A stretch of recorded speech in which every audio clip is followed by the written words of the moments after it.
Okay, welcome back, folks. Yes, believe it or not, we are not quite done talking about Write for Your Life just yet. We're going to kind of use this to springboard into looking at another piece today. So, what I want you to do with your groups, and you can look back at the notes you took on Write for Your Life to help you with this, but I want us to review what analytical moves this author is making. And when I talk about moves, I mean things the writer's doing to accomplish those purposes that the different genres have.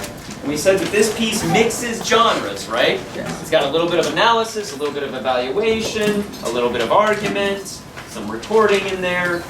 So where is she being analytical and how is she doing it? So we're looking for analytical moves in this piece.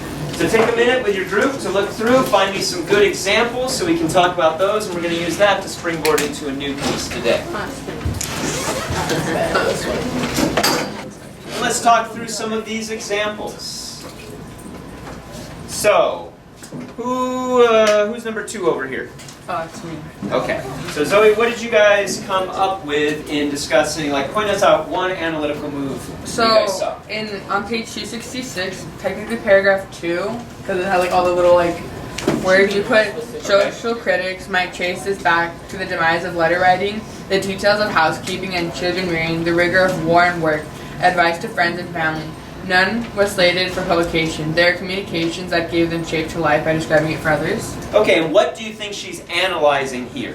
I thought she was analyzing the way that their books symboled to them and how they weren't doing it for something else. They were just doing it to get their ideas out of them. Okay, so she's basically analyzing then the historical practice of letter writing. Yes. Right? Okay. So she's analyzing this historical evidence, doing a little bit of analytical thinking there. That's good. How about over here? Who's number 3 in this group? There's some confusion. Okay, Yuvia, what did you guys talk about? What's another example we can look at? We looked at how she analyzed the freedom writers, and she gave a lot of examples of, from it, and then she explained it. Well, let's look at one moment where she is doing some analytical work on freedom writers. Yeah, let's look at that. Where should we go?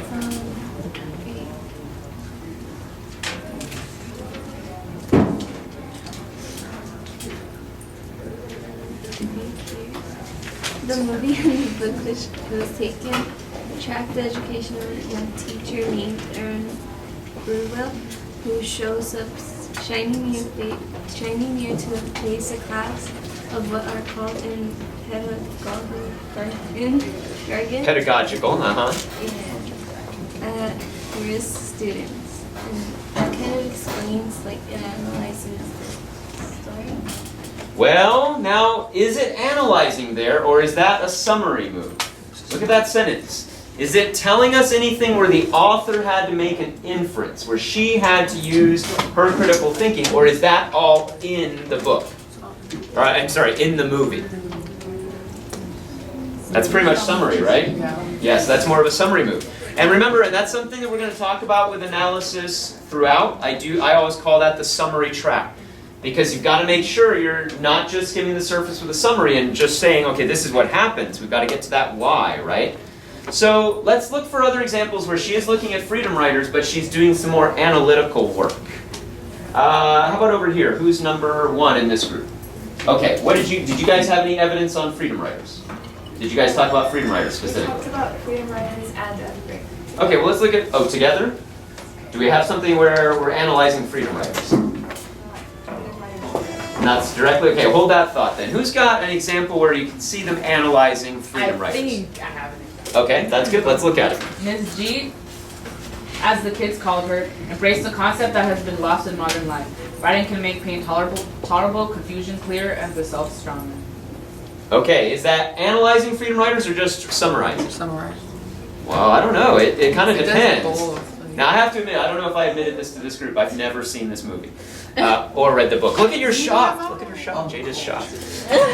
I guess I had not admitted that to you guys yet. Well, a little bit. But it seems to me like she's going a little bit beyond just telling us what Miss G is doing literally, to talking about the ideas behind what she's doing. So I think that's fair to call that somewhat analytical. Yeah, I think that's going a little bit beneath the surface.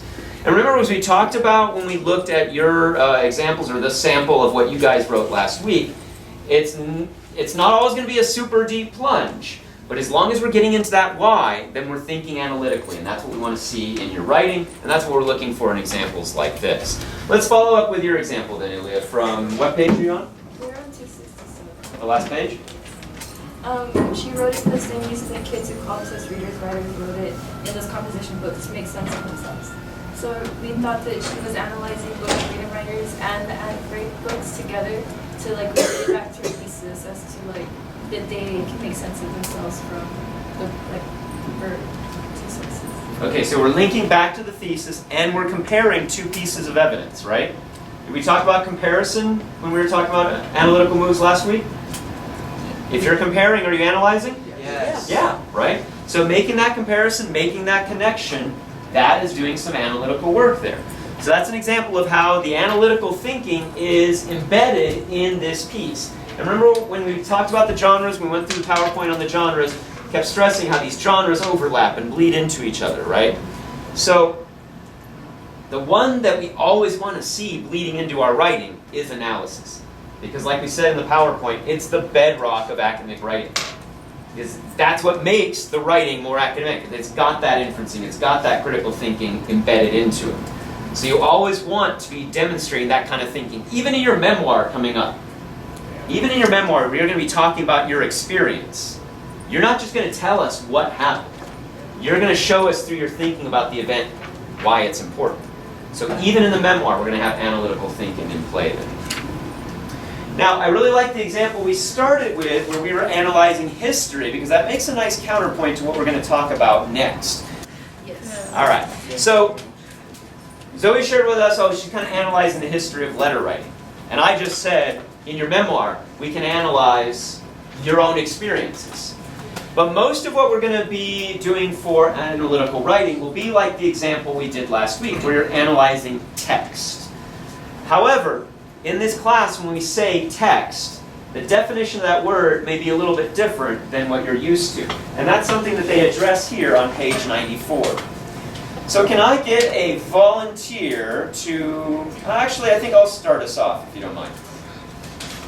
Both the Huffington Post and National Review Online cover the same events, but each one interprets them differently. All toothpaste ads claim to make teeth the whitest. The Environmental Protection Agency is a guardian of America's air, water, and soil, or an unconstitutional impediment to economic growth, depending on which politician is speaking.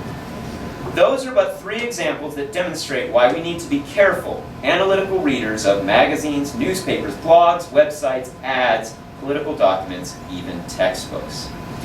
So in this paragraph, they're describing biased sources, how every source is going to have a little bit of bias. And they're arguing that we need to be analytical in order to understand things like that and to appreciate where different sources are coming from. This next passage, though, is where we really get into this definition of text. Thank you, Ilya. Take it away. The second paragraph. Yeah. Text is commonly thought of as words, as a piece of writing. In the academic world, however, text can include not only writing, but images. Photographs, illustrations, videos, films, and even sculptures, buildings, and music, and other sounds. And many texts combine words, images, and sounds. We are constantly bombarded with text on the web, in print, on signs, and billboards, even on our clothing. Not only does text convey information, but it also influences how and what we think. We need to read, then to understand not only what texts say, but also how they say it and how they try to persuade or influence what we think. Okay. So here is our textbook editor's definition of text. It's much broader than what most of us are used to doing, most of thinking about when we talk about text. And usually if we say text, we're thinking like the books you guys are reading, or these articles, like Write for Your Life that we analyzed last week, or a poem, something written. Is text, right? But our textbook editors here are broadening that definition, especially for analysis, because we can analyze pretty much anything. If we dig into it and look at it from the right angle, we can dig in and we can analyze just about anything. So text has a much broader meaning in this class. It can be, like they say, movies, TV shows, video games, photographs, paintings, even buildings, they suggest, or even architecture can be a text. Anything that's conveying information or trying to influence people can be considered a text. for the purposes of this class. Okay, so keep that in mind. We'll talk about that definition as we go through, and we'll see how it applies to the texts that are going to be analyzed in this essay we're going to read. Can I get somebody to finish out this introduction for me? Thank you. Because understanding how texts say what they say and achieve their effects is so crucial, assignments in many disciples ask you to analyze texts. You may be asked to analyze candidates' speeches in a political science course or to analyze the imagery in a poem for a literature class. In a statistic course, you might have to analyze a set of data, a numerical text, to find the standard deviation from the mean. This chapter offers detailed guidelines for writing an essay that closely examines a text both for what it says and for how it does so, with the goal of demonstrating for readers how well the text achieves its effect. We'll begin with 3 good examples. The first, annotated to point out key features found in most textual analysis. Thank you very much. So we're going to read through one of these examples together. Now, obviously, if you've been studying your syllabus, as you should, I said cuddle up with it at night every day. If you've been studying your syllabus, you know we're not doing the big analytical essay till when? Not for a long time, right? It's down the road. But the reason I want to keep working on analysis a little bit more, even though we talked about it last week, is because, like I said, it's the bedrock. We want to be making these analytical moves in all our different types of essays and all our different types of writing. So that's why we're going to go ahead and look at one of these examples together right now from the get-go. And then you'll catch me referring back to this piece we're going to read quite a bit. And one reason is that, look at the next page here, and look at our author. What's our author's name? Hannah Berry. You guys ever heard of her? Why not? Look at her description. Who's Hannah Berry? She wrote visual text, shoe ads, and a first year writing. Who is she? A student? She's a student. Oh. Remember I told you the field guide has different kinds of selections. Some of the selections are from established authors, like Anna Quinlan in Write for Your Life. She makes her living writing. Good for her. I'm jealous. What? But Hannah Berry is a first-year composition student just like you. So we've got student samples and professional samples in this textbook for us to study and learn from. So this is going to be an academic essay, analyzing a text. And this is kind of a really good model for the kind of things that you can produce in this class. So let's go ahead and begin Miss Berry's essay, which as you can see is titled The Fashion Industry, Free to be an Individual. She's even got a subtitle. It's just Nancy. All right. Can I get a reader for that first paragraph, please? Thank you very much, Ruth. Take it away. As young women, we have always been told through the medium of advertisement that we must use certain products to make ourselves beautiful. For decades, ads for things like soap, makeup, and mouthwash have established a sort of misplaced control over our lives, telling us what will make us attractive and what will not. Recently, however, a new generation of advertisement has emerged in the fashion industry, one that cleverly equates the products shown in the ads with the quest for confident individuality. Ads such as the two for Clarks and Zorro discussed below encourage us to break free from the standard beauty mold and be ourselves. Using mostly imagery, they remind us that being unique is the true origin of beauty. Thank you very much. Now, let's go back and talk about the structure of Write for Your Life. We don't need to flip back to it, but maybe if you have your notes handy, it'll help. What did Anna Quinlan start the essay with in Write for Her Life? She kind of did a movie review. Yeah, it felt like a movie review. Did she clearly establish her thesis in that first paragraph? Not really. Not really. She was mostly talking about the film. She did talk about its themes a little bit. But she did not follow the typical student structure of an essay. What have your teachers taught you in the past? What's the typical student approach? What do you do in the introduction? Write the thesis. You what? You hook the reader. You hook the reader and then you lead them to The thesis. your thesis, right? That's the typical structure of a student essay. Is that what Hannah Berry is doing here? No. You don't think so? Well, yes, but Where's her thesis? Let's look. Well, look, it's even marked in the margin for us. Look at her thesis there. Oh, where is it?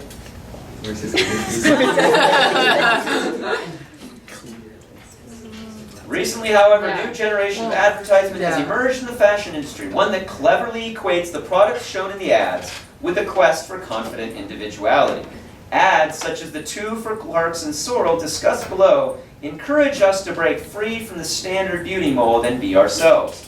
Using mostly imagery, they remind us that being unique is the true origin of beauty.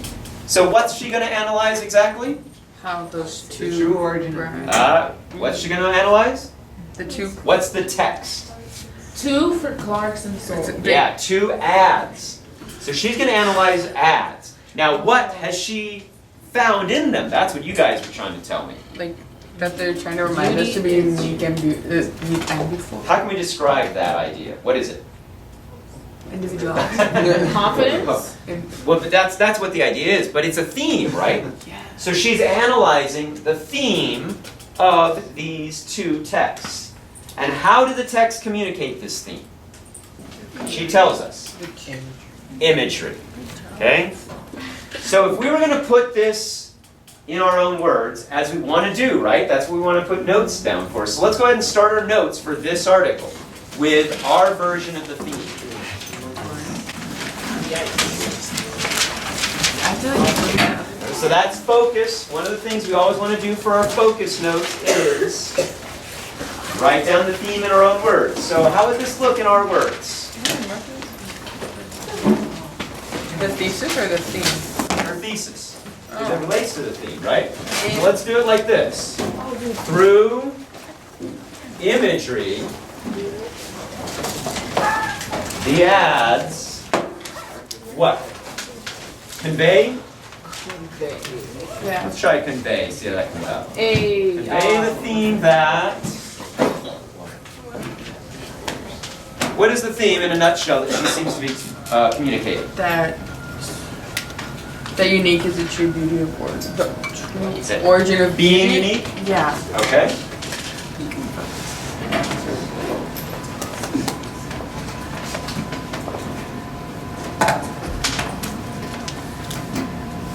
Okay, so I think this is a pretty good take on the thesis.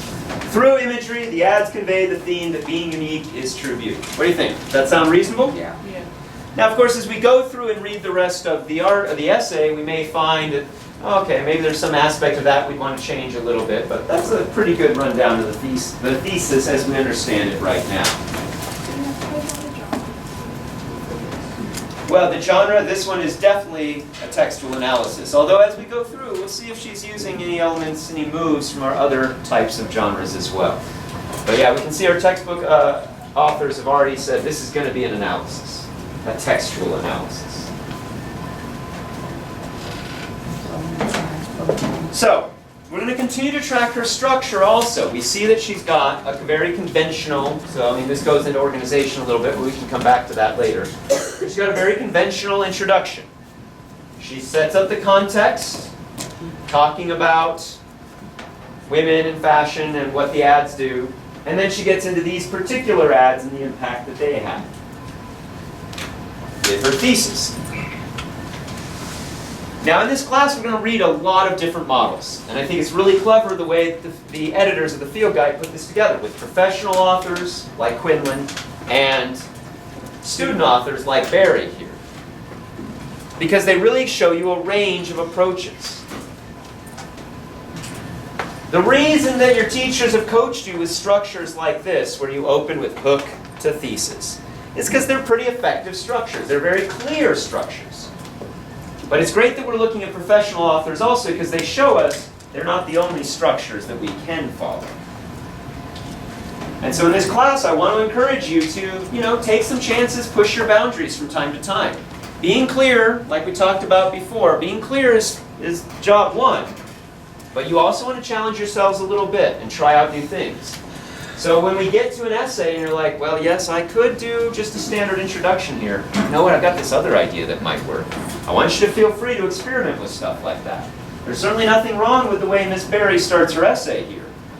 But there's also nothing wrong with the way Miss Quinlan started hers. Right? So we want to see the range of different approaches for our essays. Let's continue with Berry's, though, and see what else she does here. Can I get another reader, please? Take it away, sir. The first ad promotes Clark's fashion as band geek chic, quite literally raising a unique personality onto a pedestal, with the subject poised on a decorative stone platform as shown in Figure 1.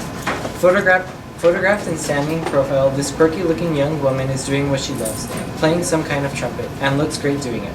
She is wearing her hair in a French twist with the strand tucked behind her ear, as if she recently moved it out of her face to play the music she loves without distraction. The downturn of her nose points to the short gray-black dress that stops several inches above her knees but covers her chest and shoulders modestly, with the collar situated at the base of her neck and sleeves that reach for her elbows.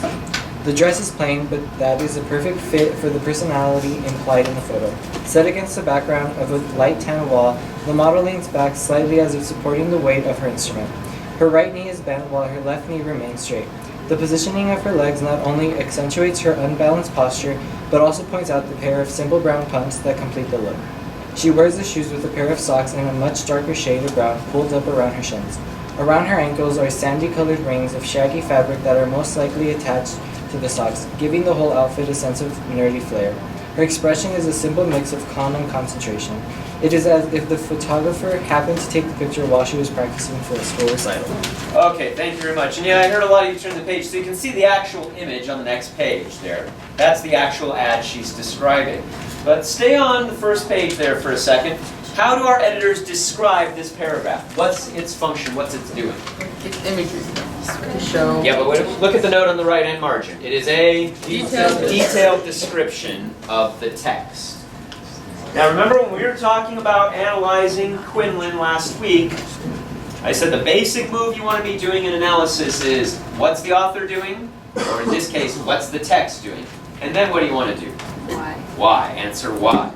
So Miss Berry's structure is, again, very straightforward. We've got the introduction, sets up the thesis. Now this whole paragraph is, what's the text doing? Our detailed description of the text. So we expect that the next paragraph is going to do what? Explain why. Get into the analysis. And if you just peek at the next paragraph and what the textbook editors label it, sure enough it says analysis of the first text. But let's dwell on this big paragraph we just read for a second longer. Because I'm going to argue it's not just pure summary. And I want you guys to look together in your groups. Where do you see her interjecting some analytical thinking? And even do you see any evaluative thinking, where she's making a judgment, doing that evaluation? Now this can come down to just individual word choices. So look carefully, talk with your groups. Where do you think she might be crossing beneath that surface a little bit and analyzing or even evaluating a little bit? Talk about that in your tables for a second. Okay, let's come back together. Let's hash this out. So who thinks they've got an example that's worth looking at? Yeah, let me hear from some other folks. Let's spread the wealth. Jacqueline, what's up? Did your group have something? What did you guys take note of there? The dress is plain, but it is a perfect fit for the personality implied in the photo. Does that reflect some thinking about the text? Sure. Yeah, that's not just describing what's literally there. Saying it's plain, fine. Although even that, the word choice there, plain. Could there be judgment in there? Yeah. Could that be a little bit evaluative maybe? Yeah. But yeah, where she's saying it fits the personality, that's her making a judgment call. That's her making a little bit of an inference there. And that's connecting to her theme, because we know that her theme is all about, individuality and true beauty. And so if she's saying it fits the personality, she's doing work that's going to help her later build to that theme. Right? So even just that little simple word choice there can help later when she's really driving home her analytical purpose. So yeah, that's what I'm talking about. What did you say, sir? Photographing standing in a decorative stone platform in Puebla. Standing profile, this quirky-looking young woman is doing what she loves, playing in some kind of trumpet, and looks great doing it. Okay. Yeah. What's that an example of? She's hyping her up. She's hyping her up. Well, what do we call that? What purpose is that? Compliment. No. What did I tell you? Look for analysis and look for evaluation, right? So that's evaluative. Yeah, she looks great doing it. That's a very straightforward evaluation move, right? If she's complimenting, that's an evaluation. She's making that judgment. Something else. Around your ankles or sampling colored braids of shaggy fabric that are most likely attached to the socks, giving the whole outfit a sense of nerdy flair. Yeah, nerdy flair, right? Nerdy flair. That's kind of analytical. Maybe even a little evaluative also, nerdy flair. You know, the way she's using that word is like, I think our author is in favor of nerdy flair, right? No? I just have the nerdy. I don't have the flair going for me. All right. So very good, very good. So we see some traces of analytical work there, but now let's look at where she really gets into it on the next paragraph. Can I get another reader, please? Thank you, sir. Alex has taken what looks like your average high school student and dressed her in an outfit that speaks to her own distinctive character and talents. The image sparks the idea that her beauty comes from an internal base of secure self-confidence and moves outward to infuse her physical appearance and sense of style. This ad urges us to celebrate individuality with the right look. Using an image alone, Clark advertises its products with a simple promise that they will support you in doing what you love and keep it original. Okay. So we can see here how the author is doing a lot more analytical work now, especially tied to what is the intention of the ad. What is the theme and meaning behind the ad? She's taking that apart and really explaining it here. She's got the thorough description with little hints of analysis, but here she's saying this is the why. We're digging into this is why the ad is the way it is, because Clark's wants to say this to us. Make sense? All right, so again, her structure, very straightforward here. We've got introduction, description, analysis. But our introduction set us up for how many ads? Two. So what do we expect is going to come next? Another ad. So you can make note of that under organization there in your notes for this piece, that she's using a very straightforward structure, and her thesis sets that structure up. And this is exactly what you guys have been taught in your past English classes, right? It's like, okay, your thesis is going to preview your reasons, and then you're going to have a paragraph for each reason. It's a very basic structure. Again, nothing wrong with it. I think this is a really effective essay. It's working well here. But we want to be paying attention to the different choices authors make with their structures. And recognize that this is a very different structure than what Quinlan did, where Quinlan had the frame with freedom writers, and then she digressed to all that historical evidence, and then came all the way back around to freedom writers, even bringing in Anne Frank at the end. So it was a very different organizational structure that she used. Let's go ahead and read that next description. Can I get another reader, please?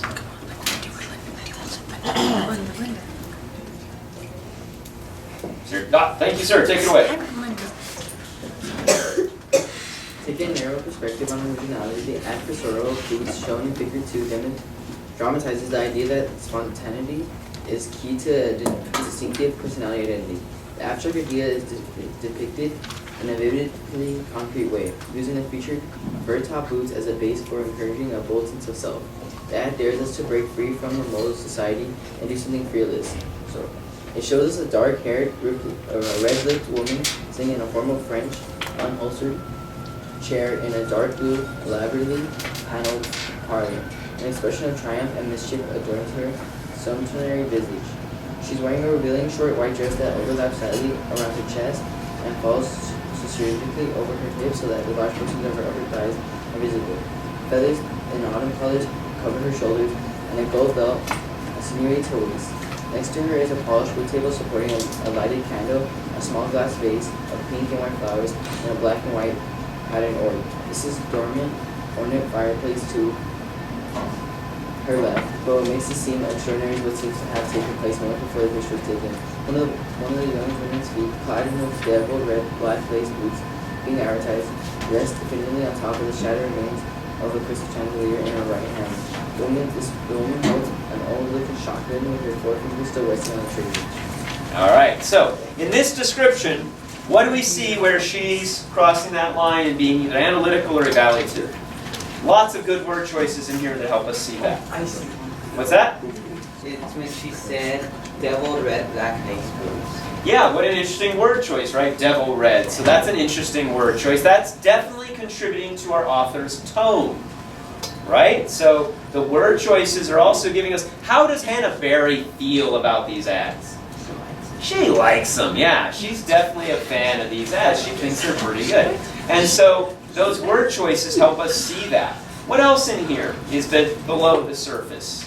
Doing more than just describing in a plain and boring way. Yes? An expression of triumph and mischief adorns her sultry bosom.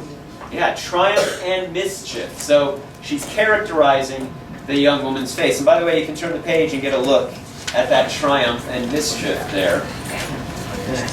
So that again, that's kind of evaluative.